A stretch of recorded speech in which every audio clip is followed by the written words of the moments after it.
A new look at a star factory, practicing moonwalks here on Earth, and an earthly assist for a NASA spacecraft. A few of the stories to tell you about this week at NASA. A new Webb Space Telescope image of the iconic Pillars of Creation, a star factory of sorts, is visually stunning and could help us better understand how stars form within clouds of gas and interstellar dust.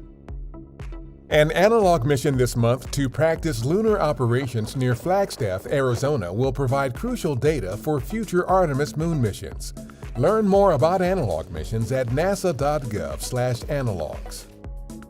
Our Lucy spacecraft swung back by Earth on October 16th, exactly 1 year after its launch. The close flyby also gave Lucy the first of several gravity assists it needs from Earth to reach the never-before-visited Trojan asteroids that share an orbit with Jupiter. Lithium-ion battery packs installed in our all-electric X-57 Maxwell aircraft successfully powered the plane's motors. This important milestone brings the experimental plane a step closer to first flight. Former NASA astronaut Jim McDivitt, who commanded the Gemini 4 and Apollo 9 missions, died on October 13th. Jim McDivitt was 93 years old. That's what's up this week at NASA.